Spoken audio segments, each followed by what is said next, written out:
Cumprimentamos a todos com a paz de nosso Senhor e Salvador Jesus Cristo. Estamos iniciando mais um EBD na TV. Eu sou o pastor Henrique, moro atualmente em Americana, São Paulo. Antes morava em Imperatriz, Maranhão.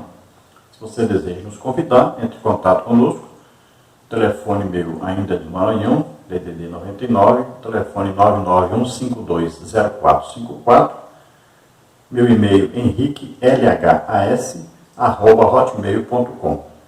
Telefone da minha esposa, irmã Edna, DDD 19, de Americana, e o telefone 98448-2187. Quero pedir a você que dê aí um like, um joinha aí, perto embaixo, e inscreva-se no canal. E tem inscrever-se. Você clica aí, todo vídeo que eu lançar, você será aí o primeiro a receber a informação. Então você se inscreva, é importante para nós, e divulgue, passe para os outros esse vídeo, para que os outros também possam assistir. Neste trimestre, quarto trimestre de 2020, nós estamos estudando nas revistas da CPAD com o tema A Fragilidade Humana e a Soberania Divina, o Sofrimento e a Restauração de Jó. O comentarista da CPAD deste trimestre é o pastor José Gonçalves. Hoje estaremos estudando a lição de número 8, que tem como título A Teologia de Zofar. O justo não passa por tribulação? Estaremos vendo aí os seguintes tópicos e subtópicos. Tópico 1, Deus se mostra sábio quando aflige o pecador. Subtópico 1, Deus grande e sábio. Subtópico 2, Deus não é indiferente à ação do ímpio. Subtópico 3, tolos se passando por sábios. Tópico 2, a conversão como resposta à aflição. Subtópico 1, purificação moral. Subtópico 2, é possível negociar com Deus? Subtópico 3, angústia de Jó. No tópico 3, Deus julga e castiga os pecadores. Subtópico 1, castigo dos maus. Subtópico 2, Jó diante de um paradoxo. Subtópico 3, a verdade vem à tona. Então esses são os tópicos aí e subtópicos da lição. Um resumo, nós vamos passar por cada um deles. Nosso textual está em Jó, capítulo 11, versículo 18, que diz o seguinte: E terás confiança, porque haverá esperança. Olharás em volta e repousarás seguro. A verdade prática diz, segundo as Escrituras, até mesmo o justo passa por tribulação. Vamos à leitura bíblica em classe, que está em Jó capítulo 11, versículos 1 a 10, e capítulo 20, versículos de 1 a 10. Diz assim, Jó 11. Então respondeu Zofar, o Naamatita, e disse: Porventura não se dará resposta à multidão de palavras? E o homem falador será justificado? As tuas mentiras se hão de calar os homens? E zombarás tu, sem que ninguém te vergonhe? Pois tu disseste, a minha doutrina é pura, limpo sou aos teus olhos. Mas, na verdade, provera a Deus que ele falasse e abrisse os seus lábios contra ti, e te fizesse saber os segredos da sabedoria, que é multíplice em eficácia, pelo que sabe que Deus exige de ti menos do que merece a tua iniquidade. Porventura, alcançarás os caminhos de Deus, ou chegarás à perfeição do Todo-Poderoso? Como as alturas dos céus e a sua sabedoria, que poderás tu fazer? Mais profunda é ela do que o inferno, que poderás tu saber? Mais comprida é a sua medida do que a terra, e mais larga do que o mar. Se ele destruir e encerrar, ou juntar, quem o impedirá? Agora Jó 20, de 1 a 10.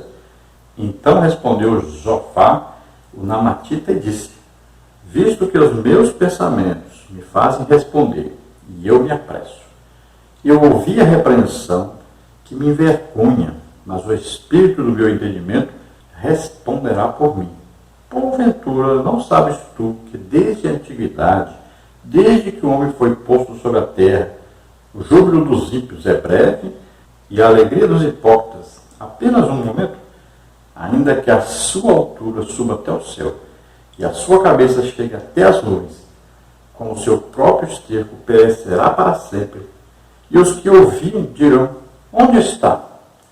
Como um sonho voa e não será achado, e será afugentado com a visão da noite. O olho que o viu jamais o verá, nem olhará mais para ele para o seu lugar. Os seus filhos procurarão agradar aos pobres e as suas mãos restaurarão a sua fazenda.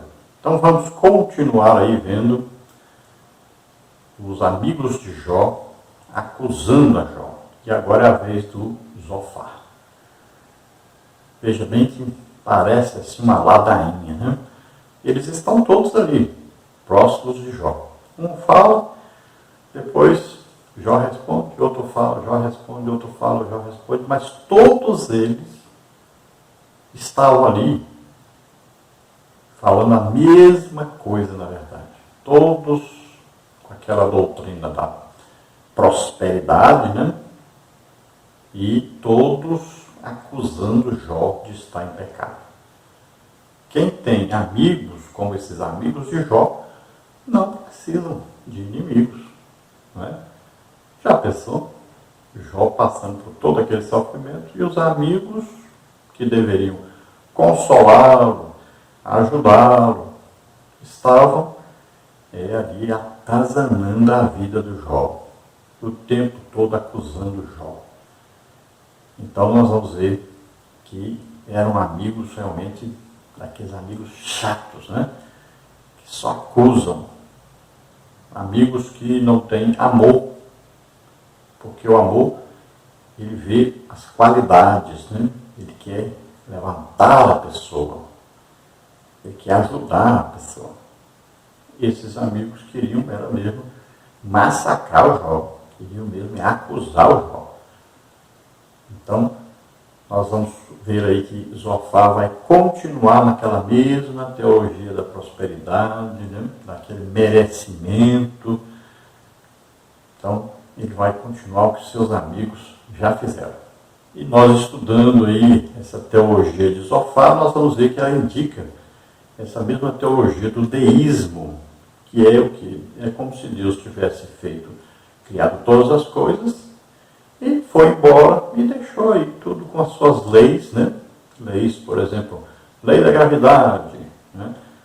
E para Zofar, seus amigos, havia também uma lei que dizia, olha, os ímpios perecerão e os justos serão abençoados.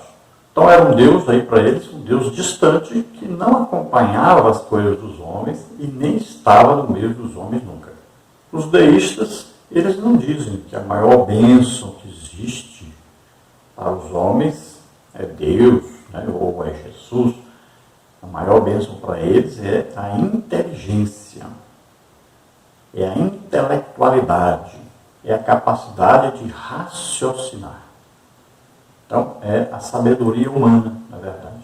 Então, existe o deísmo e existe o teísmo. Já o teísmo, né, o teísmo que fala de um Deus só, Deus verdadeiro, né, que é o teísmo monogâmico.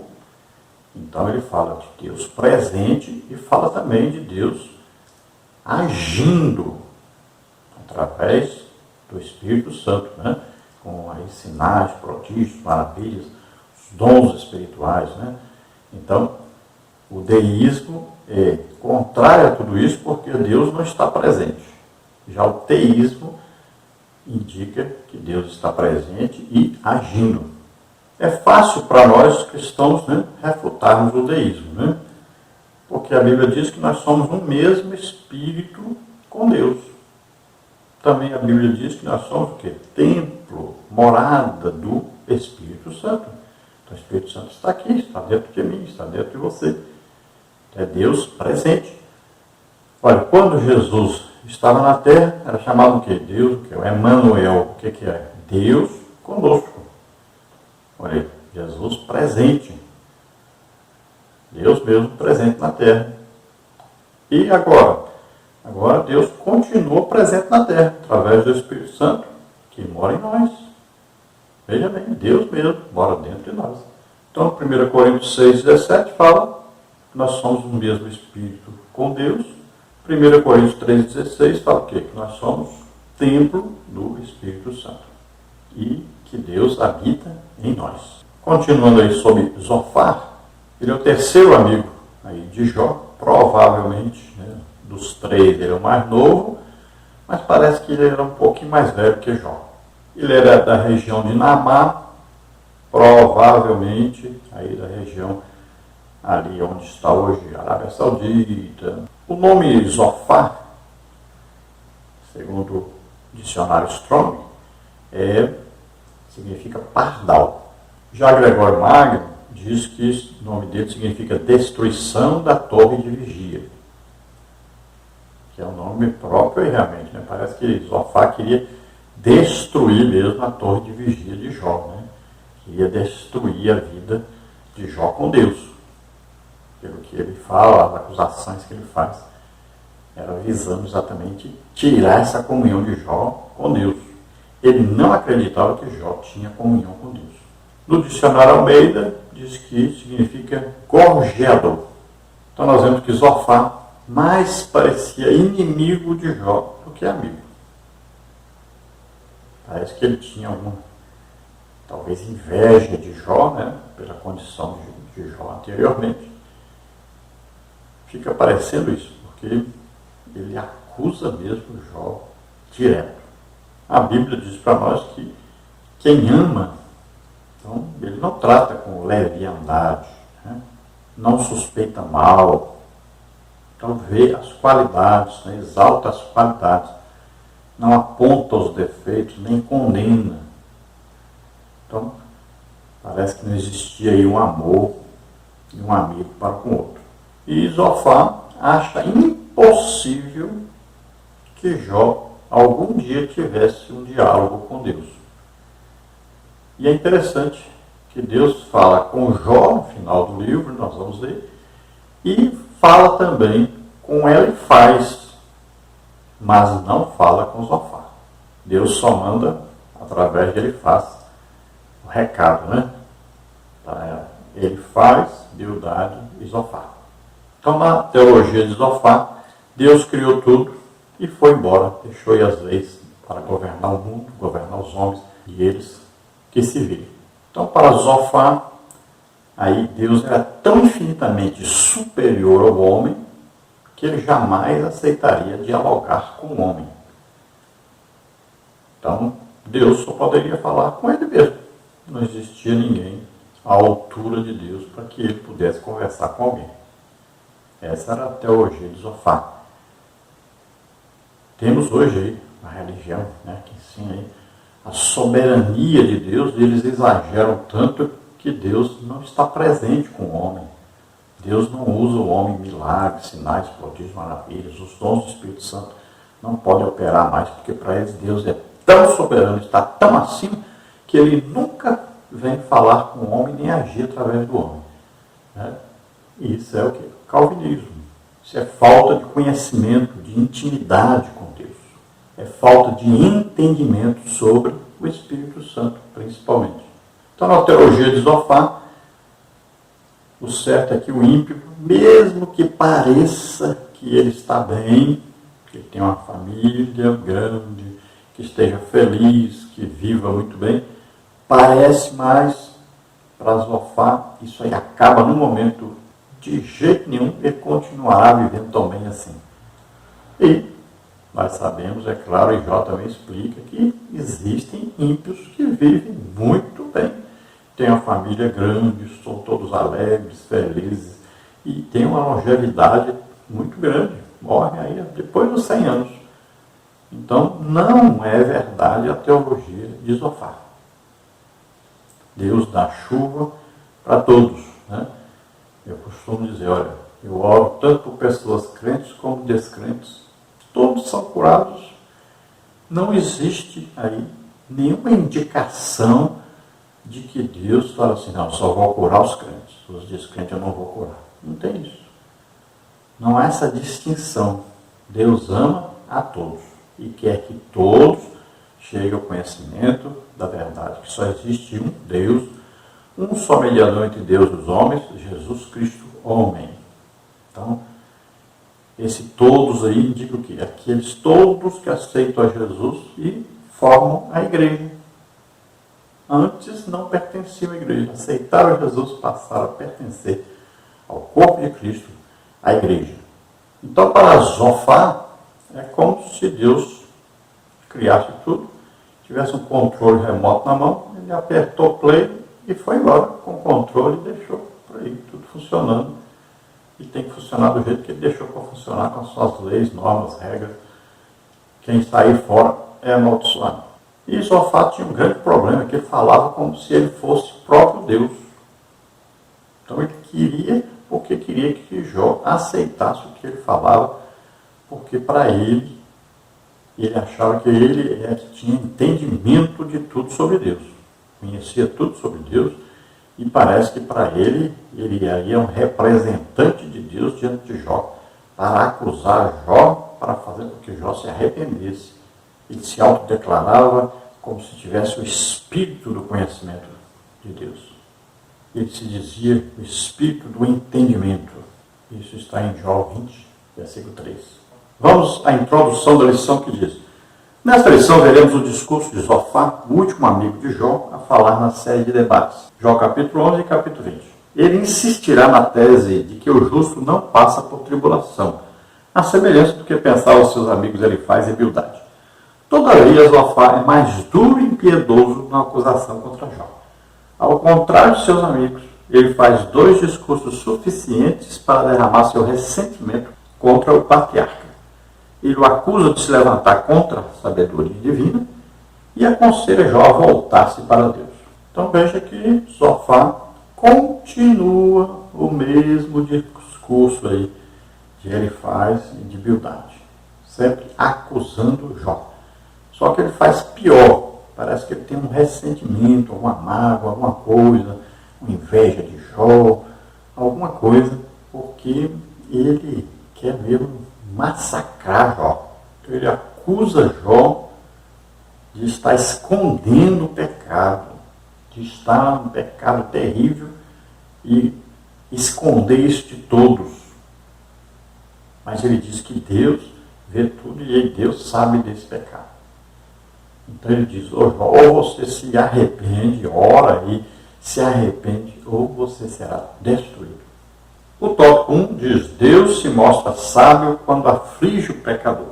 Subtópico 1, Deus grande e sábio. Josafá defende que o sofrimento de Jó fazia parte de um sábio julgamento divino, pois para ele, Deus demonstra grande sabedoria em reprimir os maus. Por outro lado, os bons jamais passam por tribulação. Para Josafá, se alguém deve algo, tem de pagar.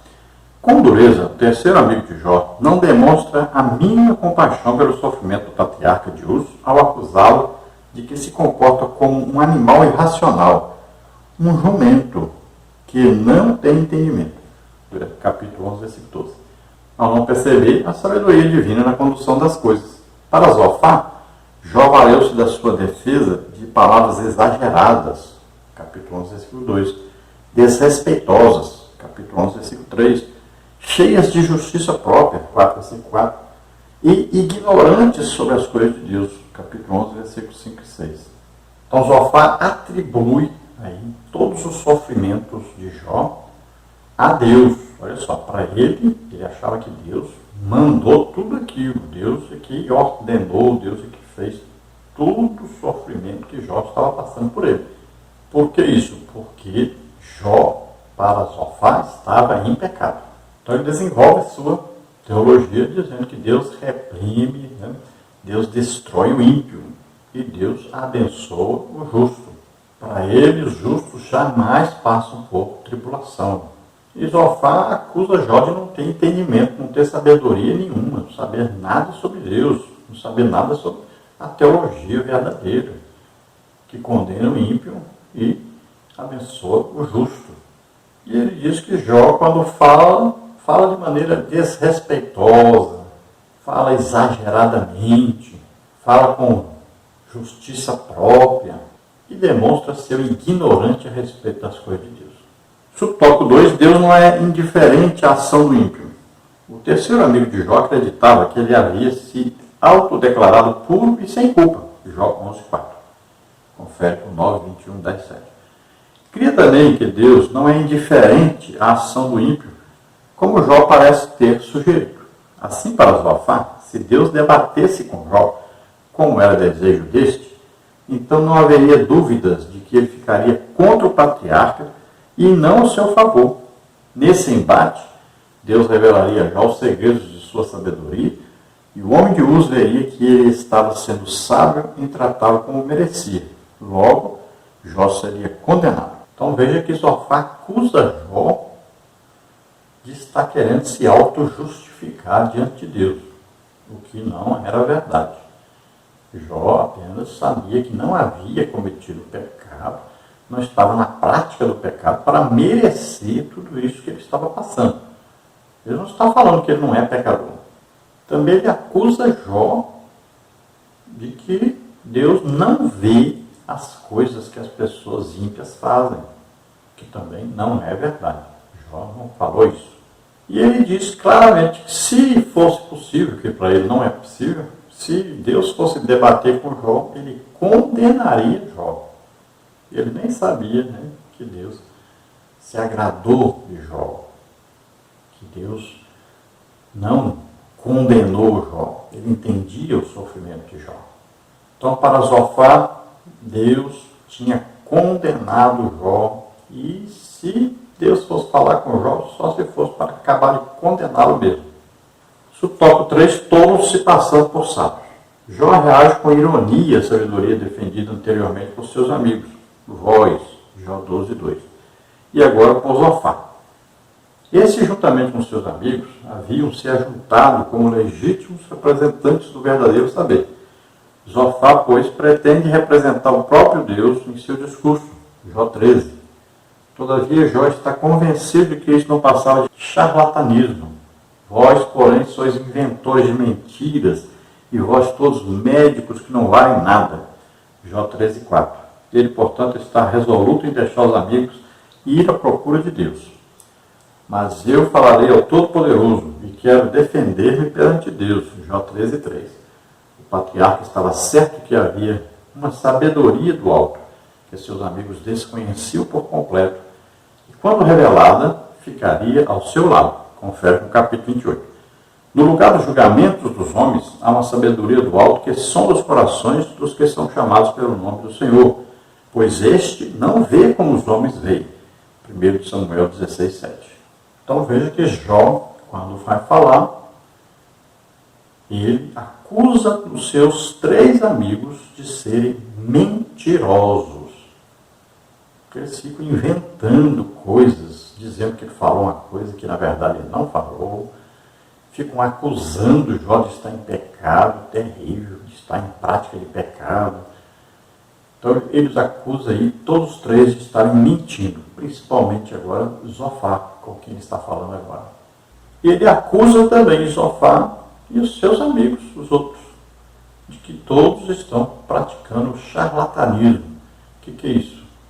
É querer assumir uma posição de Deus, como se Deus tivesse enviado eles, como se Deus estivesse dizendo para eles falarem em nome deles.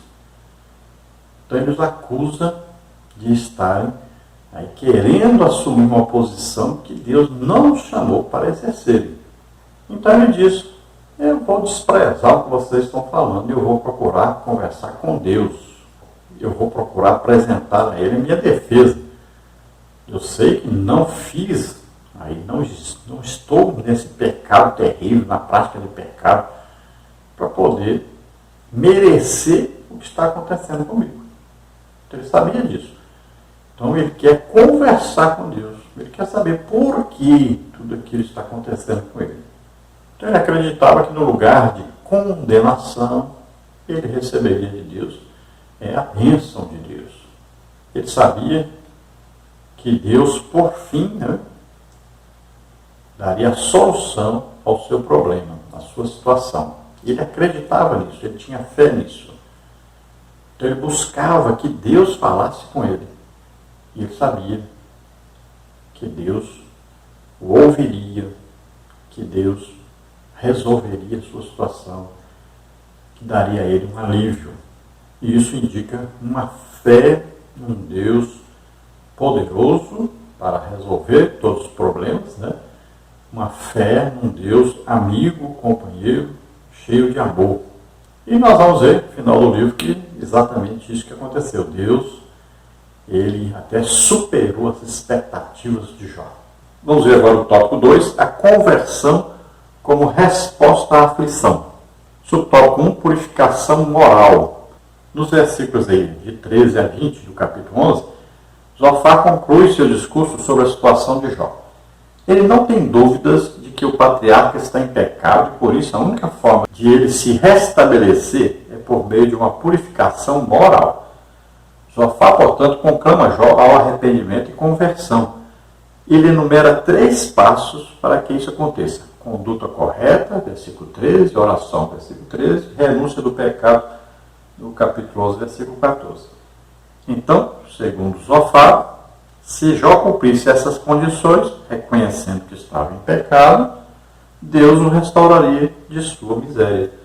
Entretanto, a ideia de arrependimento de Zofar é mais de natureza externa do que interna. O que está em vista é uma teologia do moralismo salvífico, em vez da graça divina. Nesse aspecto, o arrependimento não passava de um mero ritual. Na teologia de Zofar, a simples prática desses ritos traziam consigo o poder de conferir o favor divino. Na verdade, isso era o que se conhece hoje como legalismo religioso. Então veja que Zofar fala como se tendo certeza absoluta de que Jó estava em pecado. Então Zofar indica para Jó o que todos faziam. Então, ele apresentaria um ritual e isso purificaria Jó diante de Deus e ele seria restaurado. Então veja só, era uma religião externa, né? Não era uma coisa de conhecimento de Deus, de intimidade com Deus, de um verdadeiro arrependimento, mas era apenas oferecer um sacrifício a Deus, dizer algumas palavras. Era apenas o quê? Uma religião. Então Jó tinha que fazer o quê? Viver uma vida correta, né? Aí se auto-justificar através de esmolas das pessoas, né? De ajuda aí os necessitados, tratar bem as pessoas, viver de maneira aí correta diante da sociedade. Ele tinha que fazer suas orações corretamente, seguindo aquelas palavras, né, repetidas, e renunciar ao pecado que para eles, eles estavam na prática deles. Então era apenas um ritual externo de auto-justificação. Nada a ver com a graça de Deus, com a misericórdia de Deus, com o perdão de Deus. Nada a ver com um verdadeiro arrependimento, né? Um sincero arrependimento e mudança de vida devido à presença de Deus, devido à presença do Espírito Santo. Como acontece conosco. Quando nós aceitamos a Jesus como Senhor e Salvador, as coisas velhas passam, tudo se faz novo. Nós passamos a ter uma vida nova, uma vida diferente. Agora, com o Espírito Santo nos ajudando a combater o pecado, vencer o pecado e vivermos em comunhão com Deus. Esse legalismo religioso a gente pode ver, por exemplo, a gente vê a pessoa, né, na Igreja Católica Romana, por exemplo. O que a pessoa faz? Pula carnaval, 3 dias, vai lá, bota uma cinza na testa e diz que vai se comportar agora, vai dar esmola, vai ajudar as pessoas. Pronto, saiu dali auto-justificado. Não foi Deus que justificou, porque ele já está de olho no sábado da aleluia para voltar para o carnaval de novo. E assim nós temos visto. Olha, Santa Ceia na igreja evangélica. Então se fala lá, quem quer ir pedir perdão a Deus pelos pecados, para poder cear, e a pessoa vai lá na frente. Aí diz que está se arrependendo, que vai mudar de vida, então, aí toma ceia. Aí, no outro mês, a mesma coisa. Quando passa outro mês, a mesma coisa. Então a pessoa continua na prática do mesmo pecado, mas ele vai lá na frente e acha que ao ir lá na frente, acabou. Está tudo bem, se auto-justificou. Não está preocupado se Deus perdoou, não está preocupado se Deus não está gostando da vida que ele está levando de pecado, o problema é só ir lá na frente, é um ritual. Foi, pronto, está tudo bem. E continua com o mesmo pecado. Por exemplo, a pessoa que está vivendo em adultério. Então, vai lá na frente, chora, toma Santa Ceia. Acabou a Santa Ceia, vai para casa, volta para o adultério do mesmo jeito. Aí no outro mês, Santa Ceia, mesma coisa. E assim tem muita gente vivendo na prática do pecado. E aí ele se auto-justifica através de um ritual. Muita gente fazendo isso. Então tem que haver um legítimo arrependimento. E arrependimento significa não vou mais fazer isso. E agora eu vou me aproximar de Deus. E quanto mais eu me aproximo de Deus, mais eu me afasto do pecado. É assim que deve acontecer. Subtópico 2. É possível negociar com Deus? Estudiosos destacam que Zofar tenta induzir Jó a negociar com Deus a fim de se ver livre de suas dificuldades. Era exatamente isso que Satanás desejava que Jó fizesse. Jó 1,9. O diabo acusou Jó de ter uma fé interesseira, com base nas promessas de prosperidade em troca de sua obediência. Se Jó tivesse seguido o conselho de Zofar, teria feito exatamente o que o inimigo queria. Então Zofar estava estimulado, orientado, guiado por Satanás, na verdade. Porque aquilo mesmo que Satanás falou com Deus, que Jó só servia a Deus por causa da sua prosperidade financeira, por causa dos bens, das bênçãos de Deus, Zofar está fazendo isso. Ele está querendo que Jó negocie com Deus. Então eu vou lá, eu faço sacrifício, eu dou esmola, eu ajudo ali, faço assim, tal, e o Senhor me abençoa. Em troca o Senhor me abençoa. Então é uma negociação. Isso é o que? Uma teologia da prosperidade. Né? Olha, você dá tanto e recebe 100 vezes mais. Teologia mesmo, teologia da prosperidade. Você faz isso e recebe isso. Você dá tanto, recebe tanto. Deus, para a teologia da prosperidade, é um banqueiro, na verdade. Né? Então você é aquilo que você tem. É isso que a teologia da prosperidade ensina.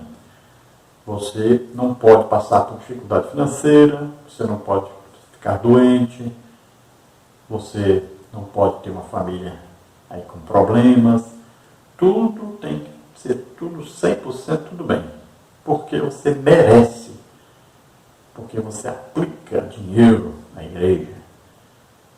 Isso aí é teologia da prosperidade, é uma troca, você compra a Deus. Então essa é uma teologia satânica, na verdade. É o que Satanás acusou Jó de estar praticando. E agora Zofar queria que Jó fizesse exatamente isso. Vamos ver agora sobre o tópico 3, a angústia de Jó. Diante das insistentes acusações dos amigos e do silêncio de Deus, Jó dá sinais de desânimo, capítulos 12 até o capítulo 13. Ele manifesta de vez toda a sua condição humana. O justo sofre. Se Jó seguisse o conselho de Zofar, estaria assinando um termo de confissão, assumindo algo que ele não tinha feito. Ele sabia de sua integridade, por isso não se sujeita a esse capricho do amigo. Isso lança num dilema angustiante. No capítulo 14, ele demonstra que a sua esperança está desvanecendo, comparando-se a uma flor que é cortada, uma sombra que desaparece e um empregado que trabalha, mas que logo é dispensado. Qual o sentido da vida nessas circunstâncias? Haveria esperança? Jó parece estar desiludido. Até mesmo uma árvore, quando tem seu tronco cortado, volta a ter brotos novamente. Mas isso não acontecia com o homem. Nesse aspecto, o homem se assemelhava mais à água que evapora ou que se infiltra na terra. Diante desse quadro, Jó se pergunta: morrendo o homem, porventura tornará a viver? Jó 14:14. Era a pergunta de um homem crente e piedoso, porém angustiado, que não tem medo de expressar sua verdadeira condição humana. Então, olha, depois de ter sido acusado por 3 amigos e insistiam que ele estava em pecado, Jó parece estar assim, se desanimando. O que eu vou fazer? Eu me defendo, mas eles me acusam. Deus, eu peço para Deus falar comigo, Deus não fala. Então, estava causando uma angústia muito grande em Jó, e ele não sabia como sair daquela situação na qual estava vivendo. Estava difícil. O sofrimento, a dor. Imagine, Jó estava muito doente, à beira da morte, e ainda com aquela acusação dos 3 amigos direto na sua mente, o tempo todo acusando. E ele queria, porque queria falar com Deus, e Deus não respondia nada, não falava nada. Muitas vezes a pessoa passa por isso, né? Parece que Deus está distante, não está escutando, não está vendo nada. Muitas pessoas até acabam se desesperando. Jó já estava querendo morrer para ficar livre daquela angústia, aquele sofrimento terrível que ele estava passando. Muita gente pensa assim, chega a esse ponto. E às vezes Deus está ali, ó, pertinho, escutando, vendo tudo, pronto para responder, para agir. E muita gente não espera e acaba fazendo besteira. Muitos se desesperam, largam a família, largam o emprego e fazem não sei o quê. Se desesperam, feito doido. Mas Deus está todo o tempo presente. Deus está todo o tempo ali vendo tudo, acompanhando tudo. E lá na frente já está tudo pronto para a bênção chegar, para aí, o desenvolvimento espiritual, o crescimento. Tudo prontinho. Então, estejamos sempre confiantes. Deus está presente, está conosco, está vendo tudo, escutando tudo, está tomando providência. Então, se Jó fosse seguir o conselho de Zofar, era o mesmo que ele dizer assim, realmente eu estou em pecado. Mas ele não podia fazer isso, porque ele sabia que não estava na condição de ímpio. Tópico 3, Deus julga e castiga os pecadores. Subtópico 1, o castigo dos maus. O capítulo 20 contém o segundo discurso de Zofar. Nele, Zofar lembra a Jó que a aparente prosperidade dos ímpios não passa de ilusão e dura apenas um instante. Na verdade, ele repete o que os seus outros amigos já há muito vinham dizendo. Jó 25. Os versículos 12 e 14 desse mesmo capítulo são usados por Zofar para comparar o deleite do ímpio a uma comida envenenada. Ele pode saciar, mas proporcionará uma digestão trágica. Jó 20, 14. Dessa forma, tudo que o ímpio adquiriu de forma desonesta e pecaminosa terá que devolver e restituir. Jó 20, 18. Esse ímpio terá como adversário o próprio Deus, que o julgará e punirá. Jó 20, 27 a 29.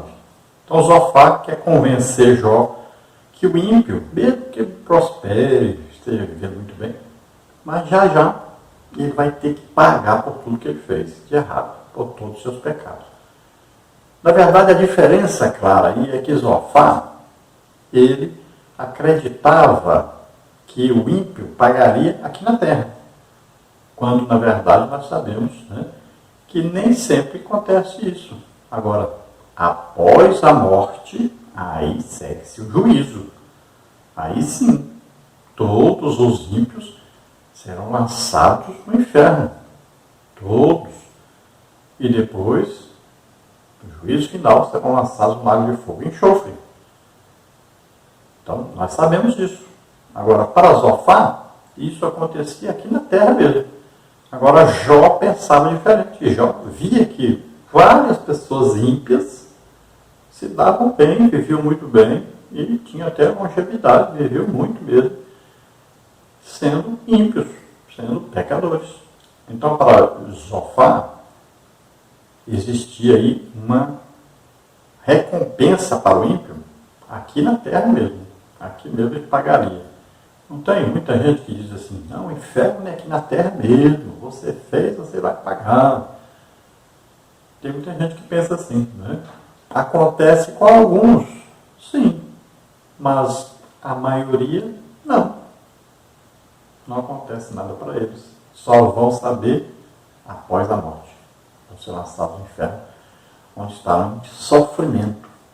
E depois, no lago de fogo e enxofre, para sempre, eternamente, sofrendo por causa de seus pecados, por causa da sua vida de ímpio, porque não quis aceitar Jesus Cristo como único Senhor e Salvador.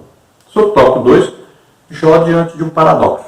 O capítulo 21 traz a resposta de Jó ao argumento de Zofar. Para o patriarca, a tese de Zofar, de que os ímpios são sempre punidos, era contraditada pela experiência. Os ímpios poderiam sim ser punidos, mas isso nem sempre parecia acontecer conforme descrito. Por que razão vivem os ímpios, envelhecem e ainda se esforçam em poder? Jó 21:7. Jó havia constatado que os ímpios pareciam gozar de longevidade e prosperidade. Jó 21:8. Além de terem vida longa, eles passavam seus dias em total regalia e morriam em total felicidade. Como podemos constatar nesse versículo? Passam eles seus dias em prosperidade e em paz descem à sepultura. Jó 21:13. Então Jó sabia que essa teologia de Zofar era o quê? Uma teoria. Né? Na prática, Jó sabia que não era bem assim. Para alguns até acontecia assim, mas para a maioria não era assim. Então muitos ricos, né? Aí vivendo muito, famílias felizes, alegres, viviam de festa em festa, embora fossem ímpios. Ele via isso no seu dia a dia, sabia disso, tinha um conhecimento empírico, né? Que é o conhecimento daquele adquirido vendo as coisas acontecer. E aquilo, né? Contra fatos, não há argumentos. Né? Então Jó escutava o que Zofar falava, mas lá ele sabia, isso aí está totalmente errado. Não é isso, não existe essa regra aí para todos. Alguns passam por isso, são, logo nessa vida mesmo, são amaldiçoados, né? Perdem às vezes tudo que têm, mas a maioria passa a vida bem, tranquilo, até vive melhor do que os justos. Jó sabia disso. Então, paradoxo quer dizer exatamente isso. Deveria ser assim, mas é assim. É o contrário do que deveria ser. Sob o tópico 3, a verdade vem à tona. A lei da retribuição não se aplica a todas as esferas da existência humana, nem explica os caminhos soberanos do Altíssimo, pois Deus também faz o que o sol se levante sobre os maus e bons, e a chuva desça sobre justos e injustos, como está em Mateus 5,45. Então essa lei da retribuição, aqui você faz, aqui você paga, né? Alguns têm esse ditado aí, não é bem assim. Acontece para alguns, realmente, mas não para todos. Então não existe essa lei da retribuição ser aí uma lei que não pode ter aí alguém que fuja dela, né? Não pode ter exceção. Pelo contrário, a maioria vive da exceção.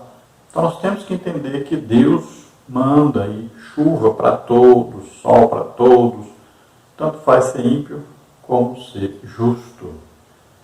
Então, não acontece como, né? Lá no Egito, lá aconteceu uma separação, não foi? Olha lá, algumas pragas aconteceram com os egípcios, mas no acampamento dos hebreus não acontecia nada daquilo. Lá houve uma separação, Deus mostrou claramente quem é o povo dele ali. Mas não é assim que acontece direto conosco, não é essa a regra. Algumas vezes acontece? Acontece. Mas não é uma regra que não tem exceção, que não, olha, o justo aí nunca vai passar tribulação, nunca vai ter doença, né, nunca vai ter problema financeiro nenhum. Não. Não é uma regra que acontece sempre, não é assim. Então devemos lembrar que Jesus disse, no mundo tereis aflição. Não se preocupem, eu venci o mundo. Né? Está dizendo, vocês estão em mim, então vocês vão vencer também. Passaremos por tribulações, passaremos, perseguições, passaremos. Nem todos passam, nem todos passam. Os apóstolos passaram? Passaram. Ficaram aí pobres, né? Sofreram perseguição de todo jeito, cadeia, foram assassinados. Muitos servos de Deus passaram por grandes tribulações. Mas também muitos servos de Deus morreram sem passar por problema nenhum. Então, isso nós não compreendemos. Esse entendimento pertence a Deus e Ele não explicou para nós. Né? Vamos ver a conclusão. Vimos como Jó continua sua defesa contra os argumentos de seus amigos, que insistem em acusá-lo de pecado. Ele está convencido de que é inocente e que não cometeu nada que justifique tamanho sofrimento. Os amigos de Jó, por desconhecerem as razões do seu sofrimento, o acusam de forma impiedosa. E o patriarca, por desconhecer a ação de Deus nesse episódio, chega ao limite do desespero e desesperança. Todavia, como das outras vezes, mesmo angustiado e não sabendo como Deus permite tudo isso, Jó não diz palavras blasfematórias contra o seu Criador. Então a Bíblia diz para nós que Jó nunca blasfemou, nunca fez o que Satanás disse que ele faria. Nunca blasfemou contra Deus. Ele chegou mesmo a desanimar, achar que não tinha mais jeito, ele não compreendia o que estava acontecendo, seus amigos não entendiam nada do que estava acontecendo, a explicação para ele só era: Jó está em pecado, por isso está passando por isso. Eles não sabiam nada de provação, não sabiam nada de Satanás ter tido uma permissão de Deus para fazer tudo aquilo com Jó, não sabiam que Deus queria abençoar Jó, não sabiam de nada disso. Mas Jó confiou que Deus ainda agiria a seu favor. Ele acabou entregando totalmente, né, sua confiança em Deus, e ele pede perdão para Deus por ter falado coisas que ele não entendia. Né? Nós vamos ver tudo sobre isso aí e vamos ver como Jó é abençoado por Deus.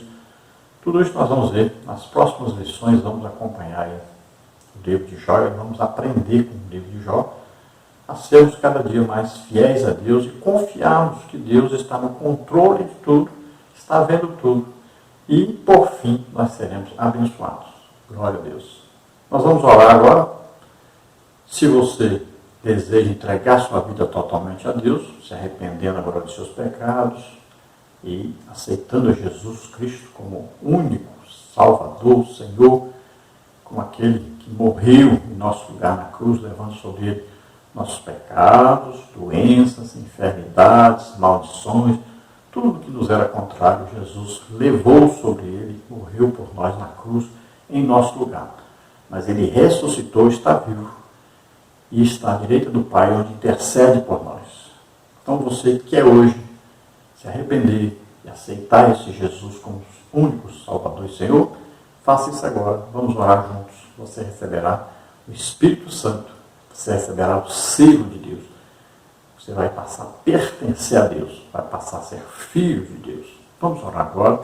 Se você está doente ou está enfermo, vamos orar e você recebe a cura, recebe o seu milagre agora. Muita gente tem recebido milagres, mas muitos mesmo. Todo dia nós temos testemunho de milagres. No grupo nós sabemos que tem um grupo de oração, só para oração urgente, aquelas pessoas que estão na beira da morte mesmo. Temos orado e muita gente tem recebido a bênção do Senhor. Vamos orar agora então. Pai querido, em nome de Jesus, te apresento essas pessoas que se chegam a Ti agora, arrependidos dos seus pecados, querendo viver uma vida de intimidade com o Senhor agora. Vem, Senhor, sobre eles agora, concede-lhes o Espírito Santo, abençoa, Senhor, poderosamente essas vidas. Graça custere farçará. Oh, graça maravilhosa de Deus, que salva o pecador. Oh, Deus maravilhoso, abençoa essas vidas. Pai querido, aqueles que estão doentes e enfermos agora, em nome de Jesus, eu ministro sobre eles a Tua cura agora. Solta essas vidas, todo mal. Solta. Em nome de Jesus, toca neles, ó Senhor, toca neles agora. E faz um milagre. Cura, Senhor. Liberta, Senhor, em nome de Jesus. Solta. Ó Pai, em nome de Jesus te agradecemos, te louvamos e agradecemos o teu nome, glorificamos, Senhor, a ti. Em nome de Jesus te agradecemos. Amém. Glória a Deus. Aleluia.